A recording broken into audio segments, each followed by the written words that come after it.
మీ family future కు safe investment అంటే లాండోరా the valley, కంది, హైదరాబాద్. సో ఇప్పుడు ఐపీఎల్లోనే ఒక యువ సంచలనం, not only IPL, Indian cricket చరిత్రలోనే ఒక లెజెండ్గా మారబోతున్నాడా ఈ యువకుడు. సో ఈ పాటికి మీకు అర్థమై ఉంటుంది ఎవరా సంచలనం. వైభవ్ సూర్యవంశీ ఆడిన 4 మ్యాచ్ల్లో అద్భుతమైనటువంటి ఇన్నింగ్స్.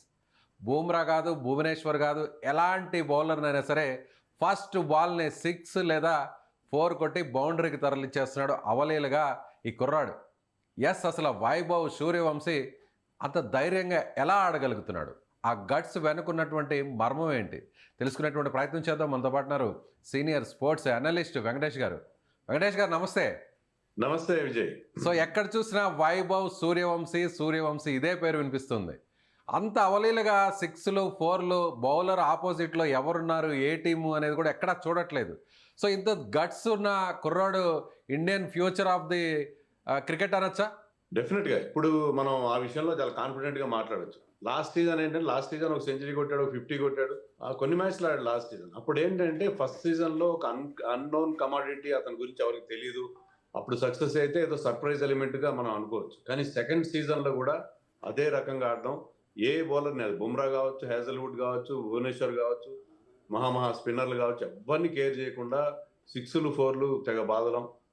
పర్టికులర్లీ లాస్ట్ మ్యాచ్లో ఆర్సీబీ చాలా మంచి అటాక్, డిఫెండింగ్ ఛాంపియన్, వాళ్ళ మీద 300 స్ట్రైక్ రేట్తో 26 బాల్స్లో 78 రన్స్ చేయడం అంటే ఎక్స్ట్రాడినరీ ఎఫర్ట్, ఇది మామూలుగా కాదు. సో అలాంటి 6లు 4లు అనుకున్నదే తడవగా కొట్టడం. అతని బౌండరీ పర్సంటేజ్ ఎలా ఉందంటే ప్రతి 4 బాల్స్కి ఒక 4 కొట్టేట్టుగా ఉన్నాడు.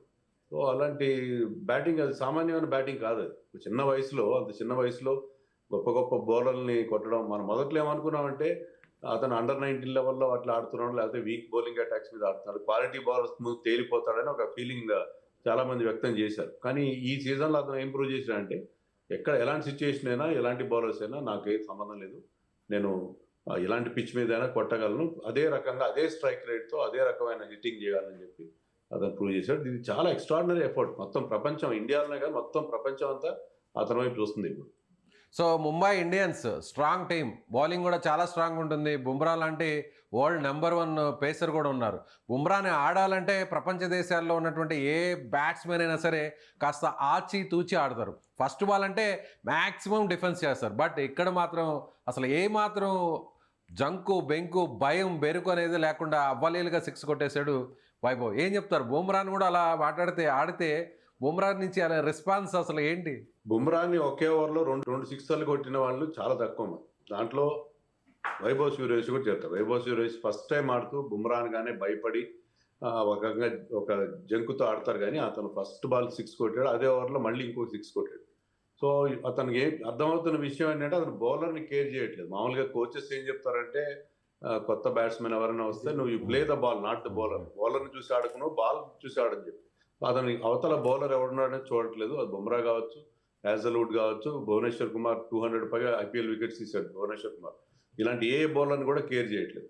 సో అతను ఏంటంటే అతని ఎక్స్ట్రాడినరీ ఎబిలిటీ, స్పిన్నర్స్ కావచ్చు, పేసర్స్ కావచ్చు, ఎవరినైనా కూడా అతను అదే రకమైన టాప్ గేర్లో ఆడుతున్నాడు. అది వేరే గేర్ లేదు. అతను మామూలుగా చాలా మంది ఏంటంటే ఫస్ట్ గేర్లో ఆడతారు, సెకండ్ గేర్లో, తర్వాత టాప్ గేర్కి వెళ్తారు. ఇతను ఓన్లీ ఒకే గేర్ ఉంది అతని బ్యాటింగ్లో, ఆ గేర్లోనే ఆడుతూ అంత సక్సెస్ఫుల్గా ఈ సీజన్లో చూస్తే 4 ఇన్నింగ్స్ ఆడితే 4 2 50s ఉన్నాయి, 2 30s ఉన్నాయి. సో ఎక్కడ ఫెయిల్యూర్ అనేది లేదు, ఎక్కడ ఎలాంటి సిచ్యువేషన్లో అయినా.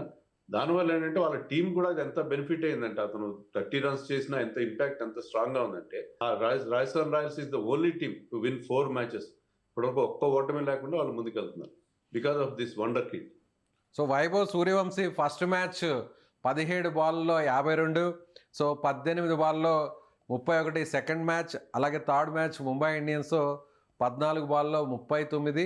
ఇక లాస్ట్ మ్యాచ్ నిన్న జరిగిన మ్యాచ్లో రాజస్థాన్ రాయల్స్ వర్సెస్ ఆర్సీబీ మ్యాచ్లో ఏకంగా 26 బాళ్లకు 78 రన్లు. ఆల్మోస్ట్ ఇక సెంచరీ చేసేస్తాడు అని కూడా అనుకున్నాం. బట్ అదొక చిన్న లూజ్ షాట్ ఆడడం వల్ల అవుట్ అయిపోయాడు. ఒకవేళ ఆ షాట్ కానీ పర్ఫెక్ట్గా కనెక్ట్ అయింటే సెంచరీ అనేది ఈజీగా చేసేస్తుండేవాడా? అతను ఏంటంటే అది హై రిస్క్ గేమ్ ఆడతారు. హై రిస్క్ గేమ్ ఆడినప్పుడు సెంచరీలు ప్రెషర్ వస్తారని ఏం లేదు, ఎందుకంటే ఎక్కడ తగ్గడు.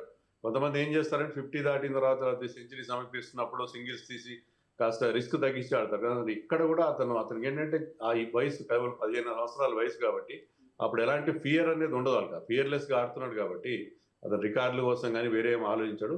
అదే రకంగా ఆడుతున్నాడు. ఆ టీం కూడా అతనికి అదే రకమైన రోల్ ఇచ్చింది. వాళ్ళు ఏం చెప్తారంటే go and enjoy your self, నువ్వు వెళ్ళి నీ నీ నేచురల్ గేమ్ ఆడుకో, దేని గురించి ఆలోచించొద్దని అతనికి ఆ లైసెన్స్ కూడా ఇచ్చినట్టుగా ఉన్నారు. అందుకే అతను వెళ్ళి ఆ రకమైన గేమ్ ఆడుతున్నాడు. సో ఎక్కడ అతను సెంచరీలు చేయకపోయినా పర్లేదు, ఈ kind of impact that is creating on bowlers and teams చాలా ఇంపార్టెంట్. యాక్చువల్గా ఆర్సీబీతో జరిగిన మ్యాచ్లో ఆర్సీబీ వాళ్ళు 201 రన్స్ చేశారు. దాన్ని ఆ పిచ్ మీద కొంచెం టఫ్ పిచ్, అది వాళ్ళు డిఫెండ్ చేసుకుంటేవారు. కానీ ఎప్పుడైతే వైభవ్ ఇలాంటి స్టార్ట్ అందించాడో, పవర్ ప్లేలో 97 రన్స్ వచ్చాయో, అక్కడే మ్యాచ్ సెటిల్ అయిపోయింది. మ్యాచ్ ఖచ్చితంగా రాజస్థాన్ వైపు కంప్లీట్గా తిరిగిపోయింది. సో ఇప్పుడు అందరూ కూడా ఎదురు చూస్తున్నారు ఎప్పుడు ఇండియన్ టీంలోకి వస్తాడు, సో ఇలాంటి వ్యక్తిని ఎందుకు తీసుకోవట్లేదు అని రకరకాల అనుమానాలు ఉన్నాయి. కాకపోతే కాస్త ఇంటర్నేషనల్ క్రికెట్లో రావాలంటే ఏజ్ లిమిట్ అనేది కూడా పెట్టారు కాబట్టి సో ఎప్పుడు ఎదురు చూడొచ్చు మన ఇండియన్ జెర్సీ మీద. సో T20 మ్యాచ్, ఇంటర్నేషనల్ మ్యాచ్ని ఎప్పుడు వైభవ్ ఆడబోతున్నాడు? అంటే రీసెంట్గానే అతనికి 15 ఏళ్ళు కంప్లీట్ అయినాయి. ఇప్పుడు ఇంటర్నేషనల్ క్రికెట్లో రూల్ ఏంటంటే 15 ఏళ్ళు నిండితే you can play international cricket. లేని పక్షంలో కూడా ఏదైనా ఒక క్రికెట్ బోర్డు ఐసీసీకి ఒక స్పెషల్ పర్మిషన్గా అప్లై చేస్తే అది కూడా ఇస్తారు వాళ్ళు. అది ఏజ్ అనేది అక్కడ సమస్య కాదు. సమస్య ఏంటంటే అతను ఇంటర్నేషనల్ క్రికెట్లో కూడా, బికాజ్ ఐపీఎల్లో క్వాలిటీ ఏమాత్రం తక్కువగా ఉండదు, ఐపీఎల్లో ఆడుతున్నప్పుడు ఇంటర్నేషనల్ క్రికెట్లో కూడా ఆడగలరు. కానీ అంత అర్జెంటుగా అతను తీసుకురావాల్సిన అవసరం ఉంది. ఎందుకంటే ఇంటర్నేషనల్ క్రికెట్లో అప్స్ అండ్ డౌన్స్ ఉంటాయి. చాలా కెరీర్ ఎగుడు దిగుడుగా మారే అవకాశం ఉంటుంది. ప్రతిసారి సక్సెస్ రాకపోవచ్చు. డిఫరెంట్ పిచెస్ మీద డిఫరెంట్ కంట్రీస్లో అక్కడ కండిషన్స్కి అడాప్ట్ చేసుకుంటూ ఆడాల్సి ఉంటుంది. సో ఇంత చిన్న వయసులో అతనికి అలా చేయాల్సిన అవసరం ఉందా? ఇప్పుడే అతన్ని ఎందుకు ఇంత ఇబ్బంది పెట్టాలి? ఎందుకంటే నెక్స్ట్ T20 వరల్డ్ కప్ 2 ఏళ్ల దూరంలో ఉంది. సో ఈ లోపల మనం బయలాటరల్ మ్యాచెస్ వేరే టీంతో వెళ్ళినా గెలుస్తాం. మనకి ఏంటంటే మనకు ఇటీవల కాలంలో మనం బయలాటరల్ సిరీస్ ఏది కూడా ఓడిపోలేదు. సో అలాంటి చిన్న సిరీస్కి అతను ఆడించాల్సిన అవసరం, అర్జెంట్గా ఆడించాల్సిన అవసరం ఏమాత్రం లేదని అనుకుంటున్నాను. అతను ఆడినేవాడు డొమెస్టిక్ క్రికెట్లో కూడా, రెడ్ బాల్ క్రికెట్లో ఆడి అన్ని డక్కాముక్కీలు తినాలి. ఇంకా చాలామంది లైన్లో ఉన్నారు. మీకు అతనితో జోడీగా ఆడే యశస్వి జైస్వాల్కే మొన్న వరల్డ్ కప్లో ప్లేస్ లేకుండా పోయింది. సో అతను కూడా అకామిడేట్ చేసే పరిస్థితుల్లో లేరు. అది అక్కడ ఏంటంటే మనకి షెడ్యూల్ లైనప్ ఆల్రెడీ ఉంది. అతను ఎంతే ఓపెనర్గా ఆడాలి. బట్ సంజు శాంసన్, అభిషేక్ శర్మ జోడీ మనకి మంచి ఫలితాలు ఇస్తున్నారు. వాళ్ళు కంటిన్యూ ఆడుతున్నారు. కేవలం అతన్ని అర్జెంటుగా తీసుకొచ్చి ఫాస్ట్ ట్రాక్ చేయాల్సిన అవసరం నాకైతే ఏం కనబడట్లేదు. ఏదైనా ఐర్లాండ్ మీద ఆడుతున్నాము, మెయిన్ ప్లేయర్స్కి రెస్ట్ ఇస్తున్నాం, అలాంటప్పుడు అతను జస్ట్ ఇంటర్నేషనల్ క్రికెట్లో అట్లా 1-2 మ్యాచ్లు ఆడిస్తే తప్పులేదు. కానీ అర్జెంటుగా తీసుకొచ్చేసి అతన్ని ఇంటర్నేషనల్ క్రికెట్లోకి అడుగు పెట్టించాల్సిన అవసరం అయితే నాకు కనబడట్లేదు. సో కాస్త టైం ఆలస్యం అయితే ఫామ్ కూడా కోల్పోయే అవకాశం ఉంది కదా సార్. అప్పుడు ఫ్యూచర్ ఏదన్నా కాస్త స్ట్రగుల్ అయ్యేటువంటి ఛాన్సెస్ ఉన్నాయంటారా? అంటే ఫామ్ కోల్పోతే ఏ స్టేజ్లోనే కోల్పోవచ్చు. ఏంటంటే మెయిన్గా ఏమవుతుందంటే ఇంత చిన్న వయసులో ఒకసారి నేమ్ అండ్ ఫేమ్ వచ్చేస్తే దాన్ని హ్యాండిల్ చేయడం కష్టం అవుతుంది. అతను కాస్త రిలాక్స్ అయ్యి కొద్దిగా డొమెస్టిక్ క్రికెట్లో ఎక్కువ ఆడితే ఏమవుతుంది అంటే మీకు అన్ని రకాల సిచ్యుయేషన్స్ ఫేస్ అవుతారు. మీరు మెల్లగా దానికి ప్రాపర్గా, అంటే ఇప్పుడు ఎడ్యుకేషన్లో ఒక కుర్రాడు బాగా చదువుతున్నాడని చెప్పి అతన్ని స్కూల్ నుంచి సడన్గా తీసుకెళ్ళి డిగ్రీలోనో పోస్ట్ గ్రాడ్యుయేషన్లో పెట్టడం కరెక్ట్ కాదు కదా.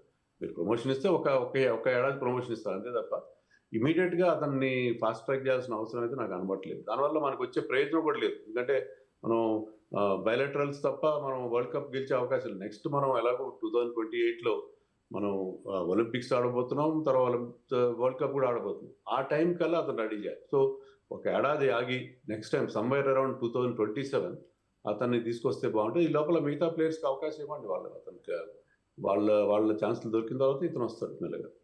సో ఫ్యూచర్ అంటే ఒక రకంగా సచిన్ చిన్న వయసులోనే ఏ విధంగా ఇండియా టీంలోకి వచ్చి అద్భుతంగా ఆడి ఒక లెజెండ్గా మారాడో, ప్రపంచంలోనే ఒక ది బెస్ట్ బ్యాట్స్మెన్గా సచిన్ మారాడో, అలాంటి లక్షణాలు కనిపిస్తున్నాయి అనుకోవచ్చా ఇప్పుడు ఇతని దగ్గర? అంటే అలా చెప్పలేమండి మనం. ఇప్పుడు సచిన్ టెండూల్కర్ ఉన్న గొప్ప విషయం ఏంటంటే అతనికి ఆ ఎబిలిటీ ఉంది, ప్లస్ ఆ మెంటల్ బ్యాలెన్స్ కూడా ఉంది.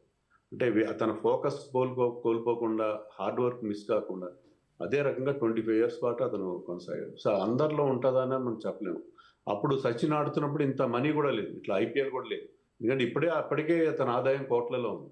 సో ఈ రకమైన సిచ్యుయేషన్ ఉన్నప్పుడు ఈ కుర్రాడు ఎంతవరకు ఈ సక్సెస్ని హ్యాండిల్ చేయగలుగుతాడు? ఫెయిల్యూర్ని హ్యాండిల్ చేయడం అంత కష్టం, సక్సెస్ని హ్యాండిల్ చేయడం కూడా అంత కష్టం. సో ఇంత చిన్న వయసులో అతని మెంటల్ స్టేట్ ఎలా ఉంటుంది, ఏ రకంగా చేస్తాడు? ఎబిలిటీ విషయంలో ఏమాంటి సందేహం లేదు. ఈవెన్ సచిన్ కూడా 16 ఏళ్ల వయసులో వచ్చాడు ఇంటర్నేషనల్ క్రికెట్లో, 15 ఏళ్ళప్పుడు రాలేదు. సో అందుకని నేను అనేది అంటే 1 year ఆగి మెల్లగా అతను ఎందుకంటే చాలా సందర్భాల్లో మనం చూసింది ఏంటంటే యంగ్ ఏజ్లో వచ్చిన వాళ్ళు టెన్నిస్ ప్లేయర్స్ కానీ క్రికెటర్స్ కానీ శివరామకృష్ణన్ మనీందర్ సింగ్ వీళ్ళందరూ 17 ఏళ్ళకే వచ్చారు.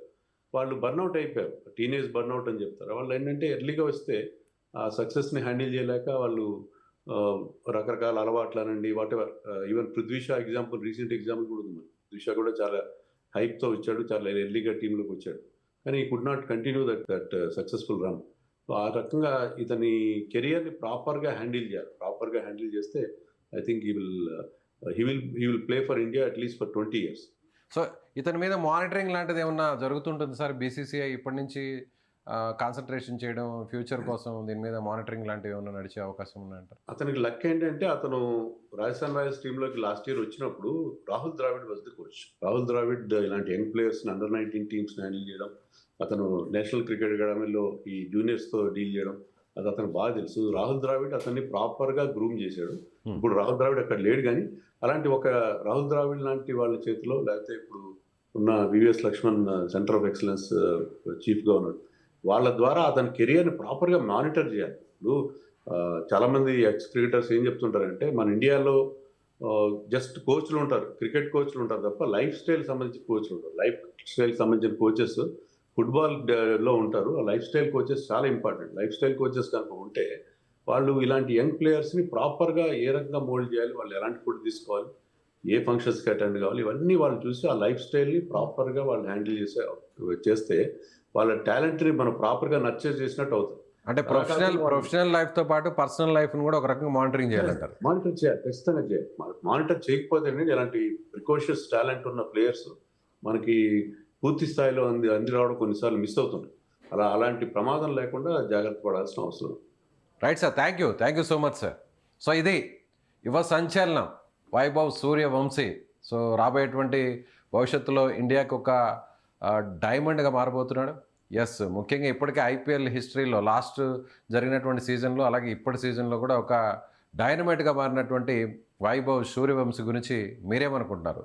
ఇతను ఏ ప్లేయర్తో సరితూగే ప్లేయర్గా మారేటువంటి అవకాశం ఉంది? ఇండియాలో ఇలాంటి ప్లేయర్స్ ఇంతకుముందు ఎప్పుడన్నా చూసారా? ఫ్యూచర్లో చూసేటువంటి అవకాశం ఉందా? అయితే మీ అభిప్రాయాన్ని కామెంట్ చేయండి. అలాగే వెంకటేష్ గారి అభిప్రాయాన్ని కూడా మీరు ఏకీభవిస్తున్నారా లేదా కామెంట్ చేయండి. Thank you.